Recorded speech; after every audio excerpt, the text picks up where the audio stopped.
Hello everyone, हाय। कैसे हैं दोस्तों आप? मेरा नाम है उर्वशी जोशी और ये है मेरा channel 333 high priestess. Awakening ascension journey में जो लोग हैं उनके लिए इस चैनल पर मैं काफ़ी कुछ शेयर करती हूँ। अभी महाकुंभ चल रहा है प्रयागराज में, और इस महाकुंभ में जिस पर्सन को सबसे ज़्यादा लोग सुन रहे हैं, उसका ज्ञान ले रहे हैं, उसको देख देख के मोहित हो रहे हैं, वो हैं आईआईटी बाबा अभय सिंह। तो समुद्र मंथन की कथा मैंने बहुत बार इस चैनल पर जो है आप लोगों के साथ शेयर की है कि जब समुद्र मंथन हुआ था बहुत कुछ निकला था, लेकिन एंड में जो है अमृत बाहर आया था, है ना। कुंभ में अमृत बाहर आया था। तो इस महाकुंभ का मुझे लगता है कि जो अमृत आया है बाहर वो अभय सिंह ही है, आईआईटी बाबा ही हैं, क्योंकि इनके मुख से जिस तरीके का ज्ञान निकल रहा है, बहुत सी बातों में वो लोगों को ऐसा तृप्त कर रहा है कि लोग जो है ना इनसे बड़े मोहित हो रहे हैं, बहुत ही ज़्यादा। यूथ जो है वो बहुत ज़्यादा इनसे प्रभावित हो रहा है, बहुत ज़्यादा इनसे कनेक्ट कर पा रहा है। हर विषय पे ये ऐसे बात कर रहे हैं कि लोग मतलब कह रहे हैं कि यही हैं हमारे नेक्स्ट गुरु, और यही लाएंगे कुछ बदलाव। और है भी, क्योंकि पढ़ाई में भी ये बहुत होशियार थे। फिर आईआईटी भी इन्होंने की है, विदेशों में जाके जॉब करी है, फिर ये डिप्रेशन में गए, उसके बाद अब ये अध्यात्म के रास्ते पर इस तरीके से बड़े हुए हैं, और बहुत जगह से इन्होंने सीखा है। इस महाकुंभ में जब किसी एक रिपोर्टर ने इन्हें जो है इनसे कनेक्ट हुए और इनका इंटरव्यू जब बाहर आया, और उसके बाद जिस तरीके से ये वायरल हुए, लोग इन्हें सुन के जो है ऐसे मोहित हो रहे हैं। कई लोग तो कमेंट बॉक्स में ये भी लिख रहे हैं कि अभय जी, क्या आपने कोई मोहिनी साधना की हुई है क्या, कि आपको देखने का, आपको सुनने का ऐसे हम मतलब बस मन ही किया जा रहा है, मन ही नहीं हट रहा आपसे। तो और हर कोई जो इन्हें सुन रहा है वो इनसे कनेक्ट कर पा रहा है। बहुत ही सरल, बहुत ही पता नहीं, इनको सुन भी रहे हैं तो ऐसा एक अपनेपन की जैसी फीलिंग आ रही है। ऐसा लग रहा है कोई अपना ही है, ये कोई बाहर का इंसान नहीं लग रहा, कोई ढोंगी टाइप का नहीं लग रहा है, ऐसा लग रहा है कोई अपना है ये। और बातों में चाहे माता पिता के बारे में कुछ बोलना हो, गुरु के बारे में कुछ बोलना हो, भगवान शिव के बारे में कुछ बोलना हो, कल की अवतार के बारे में कुछ बोलना हो, मोक्ष के बारे में, ओशो के बारे में, राजनेताओं के बारे में, हर विषय पे ये ऐसे अपने बस ऐसे बेबाक जो जवाब दे रहे हैं, उसे सुन के लोग ऐसे तृप्त हो रहे हैं कि पूछो मत। कि ऐसे उत्तर तो हमने कभी सुने ही नहीं, और हम ऐसे ही तो चाहते थे, क्योंकि जो बाकी के कई गुरु हैं जिनको लोग फॉलो करते हैं बहुत ज़्यादा, कई बारी वो इतना घुमा के गोल गोल करके बात बोलते हैं कि दिमाग का कई बारी दही हो जाता है, कि मतलब समझ ही नहीं आता। लेकिन यहाँ पर अभय का जो है अंदाज़ अलग है। उन्होंने जो भी सीखा है, समझा है, जो भी उन्हें अपनी आध्यात्मिक जर्नी में समझ आया है, सब वो बड़े सरल तरीके से जैसे एक्सप्रेस कर रहे हैं, वो दिल को बड़ा छू रहा है लोगों के। हर कोई इन्हें बस सुना ही जा रहा है, इनसे कनेक्ट कर पा रहा है। इनकी छोटी छोटी चीज़ों से लोग इतने खुश हो रहे हैं। मैंने देखा ये खाना भी खा रहे हैं तो लोग बड़े खुश हो रहे हैं कि आप खाना खा रहे हो और हमको तृप्ति मिल रही है। ये अभी इन्होंने बड़े दिनों बाद अपनी जो है बियर्ड दाढ़ी कटवाई किसी पॉडकास्ट के लिए, तो लोग इतने खुश हो रहे हैं। मतलब इनकी हर तरीके से, इनकी बातों से तो लोग प्रभावित थे ही, लेकिन इनके हर अंदाज से, इनके हर तरीके से बहुत ज़्यादा लोग प्रभावित हो रहे हैं। सडनली इनके इंस्टाग्राम पे जो है इतने ज़्यादा फॉलोअर्स लाखों में बढ़ गए, और मुझे लग रहा है कि जो इनका एक रॉ सा अंदाज़ है, जो एक बहुत सरलता है, जो एक बहुत पता नहीं कुछ एक अलग सी बात है, कि एक अपनापन। जैसे अब मैं जब इन्हें सुन रही हूँ तो मुझे ऐसा लग रहा है कि मैं अपने किसी सोल ब्रदर को सुन रही हूँ, मैं अपने किसी, जैसे कि मैं जानती हूँ, ऐसे एक अपनेपन जैसी भी एक भावना आ रही है। ऐसा लग रहा है मैं अपने ही किसी भाई को सुन रही हूँ। इतना एक अपनेपन जैसी फीलिंग आ रही है। उसके आँखों के दर्द को भी जैसे समझ पा रही हूँ, उसकी वो जो एक बहुत बच्चों जैसी एक हंसी है उससे भी कनेक्ट कर पा रही हूँ। और आई नो कि जो भी लोग इस स्पिरिचुअल जर्नी में होंगे डेफिनेटली वो कनेक्ट कर पा रहे होंगे अभय के साथ। दुख भी हो रहा है कई बारी, ये जो हालत हो रखी है कमज़ोर सा, या जैसे बार बार मैंने देखा कई उनके इंटरव्यूज़ में कि वो बहुत ज़्यादा वो खांसते रहते हैं, तो ऐसा लग रहा है कि जैसे हेल्थ कंडीशंस भी ठीक नहीं है। इतने ज़्यादा रिपोर्टर्स उनके पीछे भाग रहे हैं, उन्हें परेशान कर रहे हैं, उसको देख के भी बड़ा बुरा सा लग रहा है। तो कहीं ना कहीं ये जो अपनी स्पिरिचुअल जर्नी में है ये हमारा सोल ब्रदर, उसको देख के जो है एक तरफ तो बहुत अच्छा लग रहा है कि देखो कितना ये ज्ञान से भरा हुआ है, कितना ये पर्सन प्योर है, कि ऐसा कई बार जब ये बात करते हैं ऐसा लगता है ये नहीं बात कर रहे, इनके अंदर से भगवान शिव ही जैसे जो है ना वो ज्ञान दे रहे हैं। तो कितना ये पर्सन पवित्र रहा होगा या कितना प्योर रहा होगा जो भगवान ने इस पर्सन को माध्यम बनाया, या कितना डूबा होगा शिव को समझने में, शक्ति को समझने में, अध्यात्म की गहराइयों में कितना दूर तक ये डूबा होगा। इतना दूर तक ये खैर डूबे ही हैं, क्योंकि जिस तरीके से ये अपने आप को भी भूल गए हैं, है ना। तो वो बता ही रहा है कि कहाँ कहाँ तक ये डूब गए हैं अपनी आध्यात्मिक जर्नी में, अपनी हेल्थ कंडीशन, अपने शरीर और अपने हर चीज़ का ध्यान भी नहीं रख पा रहे। तो इतना गहराई में ये पर्सन गया है कि ये शून्य को समझ पा रहा है, ये मोक्ष को समझ पा रहे हैं, ये बहुत बहुत गहरी चीज़ों को समझ पा रहे हैं और बहुत आसानी से उन बातों को बोल पा रहे हैं। और जब ये बात करते हैं कई बार बातों बातों में जब बहुत गहरी बातें ये करने लगते हैं, ऐसा लगता है ये नहीं बात कर रहे, इनके अंदर से भगवान शिव ही जो है ना हम तक सारे मैसेजेस पहुंचा रहे हैं। तो इस महाकुंभ का अमृत जो है वो अभय ही है। इतना कुछ तो प्योरिटी रही होगी, कुछ तो गहराई रही होगी जो भगवान ने इन्हें चुना। पर कई बार बुरा भी लग रहा है, बुरा इस बात पे लग रहा है कि क्या हालत हो रखी है, कैसी हेल्थ कंडीशन हो रखी है, या कितना इनको लोग परेशान कर रहे हैं उन चीज़ों को, या कितना टैलेंटेड लड़का था और मतलब किस तरीके से वो भटक रहा है। लेकिन फिर दिमाग में ऐसा भी आ रहा है कि हर किसी का अपना प्रारब्ध है और जो भी अच्छा बुरा इनके जीवन में हो रहा है वो सब बस जो भी इनका प्रारब्ध है उस हिसाब से हो रहा है। तो कई बार समझ आ रहा है कि इतना, क्योंकि जो भी इनको पसंद कर रहे हैं डेफिनेटली इनको लेके वो थोड़ा सा एक दर्द में भी होंगे कि ये क्यों इतना भटक रहा है। या फिर कई बार लग रहा होगा IITian लड़का इस तरीके से जो है, कई लोगों को लग सकता है कि बर्बाद हो रखा है, हालांकि उनको नहीं लग रहा होगा कि मैं बर्बाद हूँ, क्योंकि उन्होंने अपनी आध्यात्मिक यात्रा में जिन चीज़ों को पाया है उनको तो लग रहा होगा कि सबसे ज़्यादा आनंद में अब हैं ये। और कई बार जिस तरीके से ये एक कीर्तन में डांस भी कर रहे थे, जिस तरीके से हंसते हैं, खुश रहते हैं, वो लग भी रहा है कि आनंद की स्टेट में हैं, जिस खुशी को शायद ये ढूंढ रहे थे, जिस आनंद को ये ढूंढ रहे थे अपने जीवन में, क्योंकि बचपन भी इनका बड़ा दुख में बीता है इनके पेरेंट्स की वजह से। तो जिस आनंद में ये है उसको देख के खुशी भी हो रही है।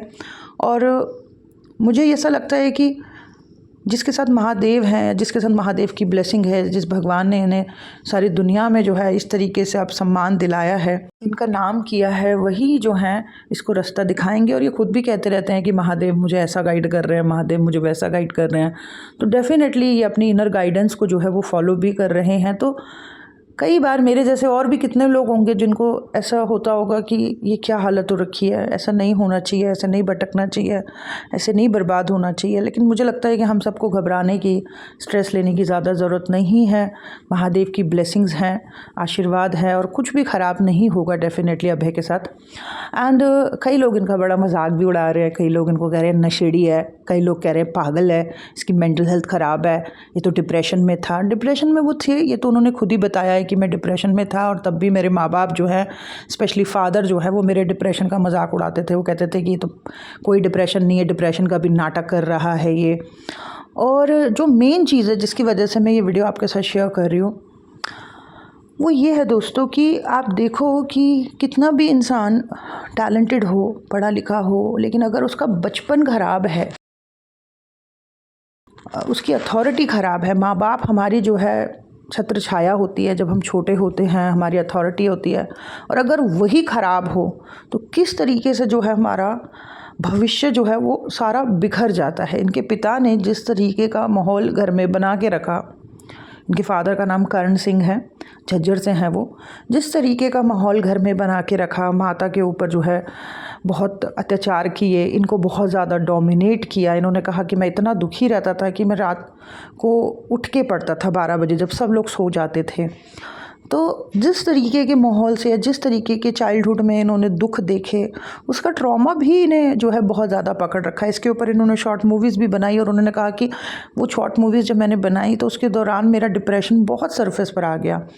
सो इसीलिए मैं आप सभी को कहती हूँ कि जो लोग अब अवेकनिंग असेंशन के प्रोसेस में हैं, जब आपकी चीज़ें बहुत सरफेस पर आ रही हैं तो प्लीज़ उन सब चीज़ों को जो है अब धीरे धीरे आप जो है अपने अंदर से उनको साफ़ करना शुरू करें, अपने सबकॉन्शियस को हील करना शुरू करें, अपने इनर चाइल्ड को जो है इनर चाइल्ड सेशंस में बहुत प्यार दें। और हमें बस अगर आगे बढ़ना है ना तो कई बार हमें बहुत गलत लोगों को माफ़ भी करना है।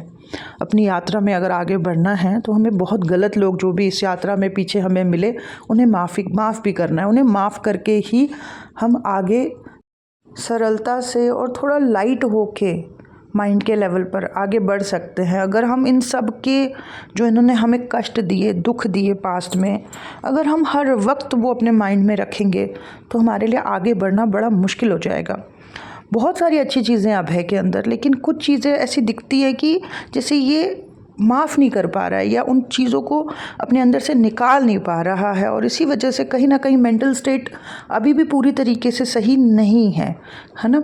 सो हम क्या समझाएं, महादेव खुद अभय को जो है गाइड कर रहे हैं तो हम उसको क्या ही संदेश दें, क्योंकि उनके पास अपनी प्योर गाइडेंस है ना। तो महादेव ही जो है उनको उनकी यात्रा में धीरे धीरे जिस तरीके से वो अपना आगे बढ़ रहे हैं, कभी काशी जा रहे हैं, अभी प्रयागराज में हैं, ऋषिकेश, कई जगह ये घूम रहे हैं और परमात्मा इनको चला रहे हैं, ले जा रहे हैं कई जगह।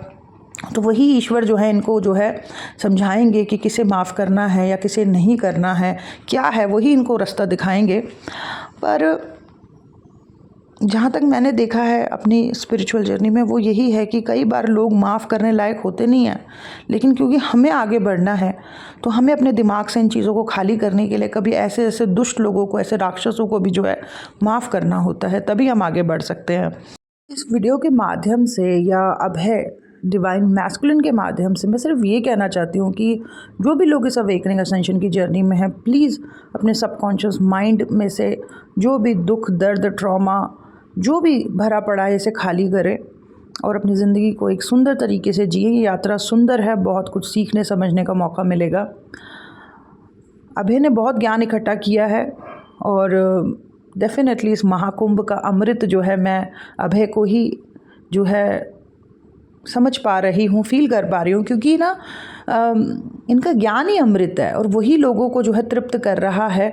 और देखा जाए तो कितने ही और लोग आ रहे हैं, बहुत से साधु संत आ रहे हैं, वो भी इंटरव्यूज़ दे रहे हैं। नागा साध्वी तक आ गई, या कई और लोग, जैसे ममता कुलकर्णी भी जो है अपना पिंडदान कर रही है।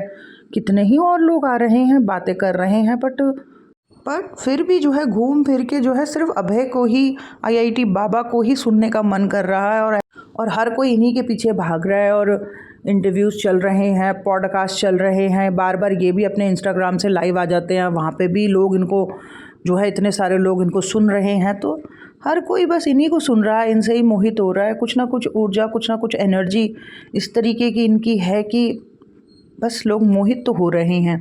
अब कई लोग जो है इनका रोस्ट भी कर रहे हैं, क्योंकि ये अपने माता पिता के बारे में जिस तरीके से खुल के जो है बोल रहे हैं कि माँ बाप जो है वो ऐसा कुछ नहीं है कि भगवान होते हैं, कुछ माँ बाप राक्षस भी होते हैं। तो उस पे भी कई लोग जो है इनके ऊपर रोस्ट वीडियोस बना रहे हैं या इनके खिलाफ बोल रहे हैं, या फिर जो है कई चीज़ें हैं, जैसे कई लोग इनको नशेड़ी बोल रहे हैं कि ये तो नशा करके ऐसे ही है, नशेड़ी टाइप का है, नशे की वजह से खुद को जो है इसने बर्बाद कर लिया है, माँ बाप के बारे में उल्टा बोल रहा है, पढ़ाई लिखाई का भी कोई मतलब नहीं रहा, ऐसे ही बाबा बन गया और यूथ को जो है गलत डायरेक्शन दे रहा है।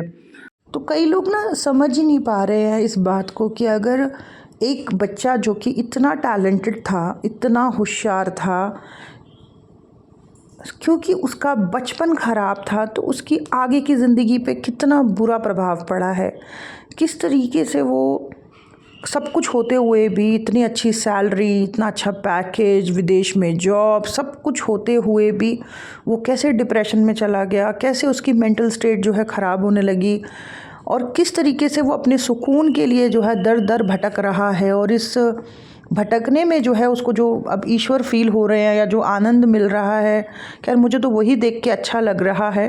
और जो इनके थ्रू हमें ज्ञान मिल रहा है वो तो खैर एक अलग ही अमृत है। सो पता नहीं क्यों लोग इस चीज़ को देख नहीं पा रहे हैं। और मुझे इस चीज़ को लेके हमेशा ऐसा लगता है कि क्योंकि पिछले 5-6 सालों में मैंने कितने ही ऐसे केस मेरे पास आए हैं काउंसलिंग में, कितने ही लोगों से मैंने कनेक्ट किया है जो बहुत ज़्यादा टैलेंटेड हैं, बट वो कुछ नहीं कर पा रहे, वो डिप्रेशन में हैं, वो कुछ कर ही नहीं पा रहे हैं लाइफ में, है ना। क्यों? क्योंकि पीछे का जो अंधकार है जीवन के जो भी उनका ख़राब टाइम रहा, जो डार्कनेस उनके अंदर स्टोर्ड है उनके माइंड में, उसमें वो इस तरीके से फंस गए हैं कि वो रोशनी की तरफ आगे बढ़ नहीं पा रहे हैं। यहाँ पे जो है रोशनी मिली है अभय को अध्यात्म में, जिस तरीके से वो जगह जगह जा रहे हैं, अलग अलग गुरुओं से कनेक्ट हो रहे हैं, अलग अलग, कभी काशी, कभी ऋषिकेश, कभी प्रयागराज, कभी सदगुरु का आश्रम, जैसे अलग अलग जगह जो जा रहे हैं और वहाँ से जो जो ये ग्रहण कर रहे हैं, जो जो इनको समझ आ रहा है अपने चलने में, इन्होंने 4 धाम की यात्रा भी कर ली है पैदल पैदल, तो इस तरीके से जो इनका चलना भटकना हो रहा है ना, वैसे ये आद्रा एनर्जी है इनकी। मैंने इनका जन्म जो है वो 1 जनवरी 1990 का है, झज्जर हरियाणा। मैंने इनकी कुंडली भी देखी है और इनकी प्रेजेंट में जो दशा चल रही है वो आद्रा में है, और आद्रा नक्षत्र जो है शिव जी का ही नक्षत्र है। देवी सती को खोने के बाद जो शिव जी की स्थिति हो गई थी, वो दर दर भटक रहे थे, वो आद्रा की एनर्जी है। जो उनके आंसू निकले थे, जो दुख पीड़ा को उन्होंने अनुभव किया था, वो आद्रा नक्षत्र की ही पूरी की पूरी एनर्जी है। और अभय की भी कुंडली में जो प्रेजेंट में दशा चल रही है वो आद्रा में ही है, राहु इसका स्वामी है। तो आद्रा नक्षत्र में बिल्कुल कई बार आप देखना कि व्यक्ति जो है थोड़ा ऐसे नशे वाली चीज़ों में, बिकॉज राहु नशा और यही सब होता है ना, तो ऐसी चीज़ों में भी जाने लगता है। ऐसे लोग कई बारी अघोरियों से बड़े प्रभावित रहते हैं, दर दर भटकते हैं, कई तरीके की ऑकल्ट की विद्याएँ ग्रहण करते हैं, सीखते हैं, कई चीज़ें इनको आती हैं, बहुत चीज़ें इन लोगों को आती हैं आद्रा वालों को। तो ये तो अपनी प्योर आद्रा एनर्जी में है। और ऐसे लोगों में बहुत ज़्यादा ये भी देखा जाता है कि कई बार ये किसी तरीके के नशे भी जो है कर रहे होते हैं राहु की वजह से, क्योंकि राहु ही इस नक्षत्र के जो है स्वामी हैं। तो जो भी व्यक्ति आद्रा में होता है, गुण विद्याएं उसको बहुत आ जाती हैं, दर दर भटकता है, कई जगह जाता है, कई चीज़ें सीखता है, आध्यात्मिकता को बड़ी गहराई से समझता है आद्रा वाला पर्सन अपनी आद्रा की दशा में। लेकिन जो है थोड़ी एक राहु वाली एनर्जी भी साफ साफ देखी जा सकती है उस व्यक्ति के अंदर, वियर्ड बातें करता हुआ दिख सकता है वो पर्सन, और बहुत तंत्र मंत्र भी आता है इन लोगों को। डिस्ट्रक्शन का नक्षत्र है, विनाश का, एक तूफान का, किसी चीज़ों के ख़त्म होने का, ठीक है, और फिर से जो है ख़त्म होके फिर से नई शुरुआत का।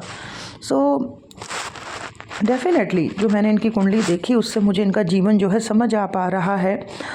इनका सूर्य शनि के साथ है, सूर्य पिता को रिप्रेजेंट करता है। सूर्य शनि जब साथ में होते हैं तो अथॉरिटी से, पिता से बनती नहीं है, उनके साथ हमेशा मतभेद रहता है। और ये योग अंधक योग भी कहा जाता है कि इनर कॉन्फ्लिक्ट बहुत रहता है व्यक्ति के अंदर, उसे समझ ही नहीं आ रहा होता कि जीवन में एग्जैक्टली करना क्या है, किस दिशा में आगे बढ़ना होता है। और कभी भी सीनियर से, अथॉरिटी से ढंग से जमती नहीं है, बनती नहीं है, हमेशा उनके प्रति एक नाराज़गी रहती है। चंद्रमा का सबसे इम्पॉर्टेंट रोल है व्यक्ति को वैरागी बनाने में। तो चंद्रमा के ऊपर मेरा ध्यान गया। चंद्रमा जो है ना एक्वेरियस में है इनका, कुंभ राशि में। कुंभ राशि व्यक्ति को बहुत रिसर्चर बनाता है, ठीक है, बहुत डीप जो है गहराई देता है, वैज्ञानिक बनाता है, रिसर्चर बनाता है, समाज के लिए कार्य करने वाला पर्सन बनाता है। तो अभय की जो कुंडली है उसमें चंद्रमा जो है वो कुंभ राशि में है, लेकिन शून्य स्थिति में है, यानी कि 0 डिग्री में है। और 0 डिग्री के चंद्रमा पे शनि का भी प्रभाव आ रहा है, शनि की दृष्टि आ रही है। सो कुंडली में जब भी चंद्रमा की स्थिति कमज़ोर हो, चंद्रमा पीड़ित हो, तो ये वैराग देता है, राग खत्म होने लगते हैं। जैसे चंद्रमा अगर कुंडली में शनि केतु के साथ बैठ जाता है किसी भी स्थान पे, तो वो व्यक्ति वैरागी होने लगता है, उसका राग खत्म होने लगता है। और यहाँ पे मैंने अभय की कुंडली में देखा कि चंद्रमा 0 डिग्री का है और उसके ऊपर शनि की भी दृष्टि आ रही है। तो इसीलिए जो है ये अपने आप को कहते हैं ना, मैं कोई साधु नहीं हूँ, मैं कोई सन्यासी नहीं हूँ, मैं वैरागी हूँ, क्योंकि मेरा राग खत्म हो रहा है, मुझे अच्छा ही नहीं लग रहा था किसी भी चीज़ में। सो यहाँ ये सारी चीज़ें जो हैं मैंने इनकी ऑब्ज़र्व करी, इन्हें समझा। कुछ चीज़ें तो बहुत ही अच्छी है, बट कुछ चीज़ों को देख के बड़ा एक तकलीफ़ सी भी हो रही है कि हमारे स्पिरिचुअल जर्नी में हमारा सोल ब्रदर कैसा, उसकी हालत हो रखी है, हेल्थ कंडीशंस कैसी हो रही है। या फिर कभी कभी लगता है कि अरे महादेव जिसके साथ है उसका क्या बुरा होगा, कुछ नहीं बुरा होगा, भगवान सब इसको रास्ता दिखाएंगे। और फिर एक और चीज़ समझ आती है कि हर किसी का अपना प्रारब्ध है और वो अपनी ज़िंदगी में अपने जो भी अच्छे बुरे कर्म किए हैं उसी के हिसाब से आगे बढ़ रहा है, तो ज़्यादा तकलीफ़ नहीं फ़ील करनी है। सो बस दोस्तों इतना ही अभय को लेके, IIT बाबा को लेके यही सब मैं शेयर करना चाहती थी। And that's it. Thank you so much. God bless you all. Bye bye.